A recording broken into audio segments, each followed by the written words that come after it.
खुलुमबाय बयखौबो मानगरेट गोबिंद बसुमतारी बिथाङा एनडिपि आफादनि सासे दैदेनगिरिमोन बिथाङा एनडिपि आफादनि सासे नेतामोन गोबां बोसोर बिथाङा एनडिपि आफादखौ सालायबोबाय दैदेनबोबाय हारिनि अलखद समाव बिथाङा गसंथाबोबाय एनडिपि आफादाव थानाय समाव एनडिपि आफादनि दैदेनगिरि जानाय समावहाय मानगरेट गोबिंद बसुमतारी बिथाङा बुहुमाव थानाय गासै बर' फिसाफोरजोंनो अनसायजादोंमोन सन्मान होजादोंमोन मान होजादोंमोन नाथाय दा बिथाङा राजनितिकआव आगान होनाय लोगो लोगोनो मानगरेट गोबिंद बसुमतारी बिथांखौहाय उन्दै बैसोनिफ्राय लानानै बोराय बैसोसिमनि सुबुंफ्रानो रायखोमाग्रा जाबाय बुंखोमाग्रा जाबाय गाज्रि गाज्रि सोदोब बाहायनानै मानगरेट गोबिंद बसुमतारी बिथांखौहाय रायग्रा जाबाय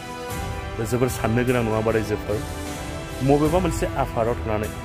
दैदेनगिरि जाबोनाय समावहाय जेसेबांखिनि मान मोनोमोन जेसेबांखिनि सन्मान होजायोमोन जेसेबांखिनि अनसायजायोमोन नाथाय बैखिनि मान सन्मान अनसायजानायखौ राजनितिकआव आगान होयोब्ला रावबो मोनफिननो हाया सिगाङाव हारिनि थाखाय मोजां खामानि मावबोनाय दैदेनगिरिब्लाबो बा नेताब्लाबो राजनितिकआव आगान होयोब्ला रायखोमा जागोनखि रायखोमा जागोन बुंजागोनखि बुंजागोन गाज्रि सोदोब बाहायनानै रायजागोनखि रायजाखागोनखा थिग बेबायदिनो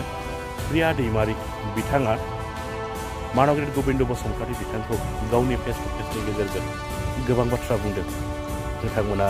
नायनानै लालाय सोरबा व्यक्तिगत व्यक्तिखौ सोरबा नखरसे नखरखौ बा गागायनि पिसे पिसे गिदिंनाय बै दालालिफोरखौल' मानो नायखो नोंलाय जोंनि भैरबकुन्द समस्तिआव भुटान एरिया पाहार एरिया इसेथ' हेल्प खालाम नों मालायखौ आसि थुनानै बुङैनो मोसौ बोराया गांसो गोरलै नागिरो होननाय बाथ्राया दं नङा सार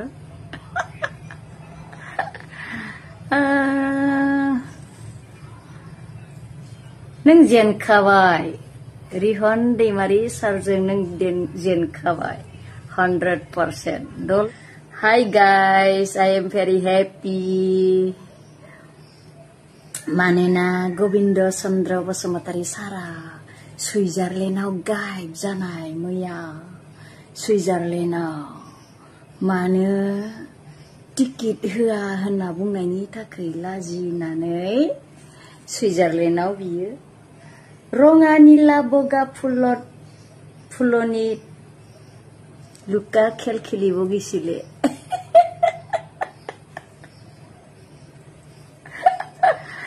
बेसेरा एमसीएलए डिपुटी चिफ मोननै पद लानानै एरियायाव बेसेबां जे डेभेलप खालामनांगौमोन बेखौ डेभेलप खालामालासिनो सुइजारलेण्डआव ओंखाम ओंख्रि गेलेहैनानै बियो फैसाखौ बरबाद खालामनानै ओ माय गड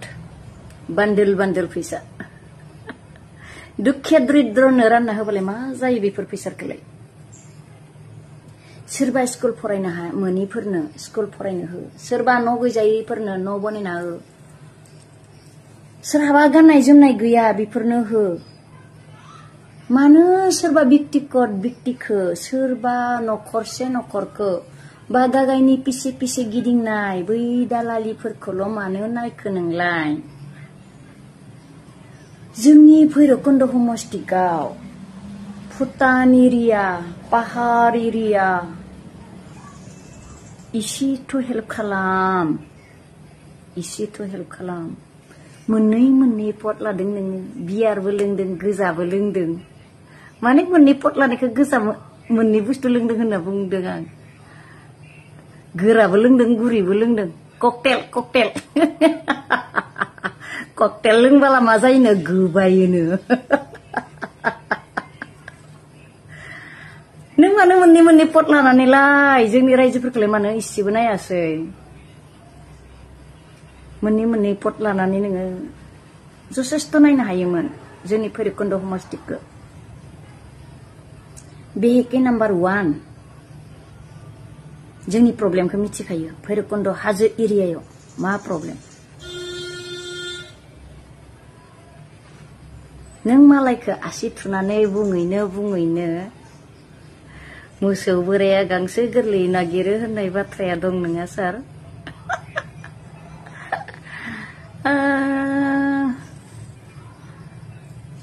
नों जेनखाबाय रिहन दैमारि सारजों नों जेनखाबाय 100%। दले बले मारैहाय जुइनिं जादों? फेसबुक खुलिनो हाला, मबाइल खुलिनो हाला, गासिबो जुइनिं। BPF Zindabad. Vote for BPF। मिथिबाय? गोविंद सार बाय बाय।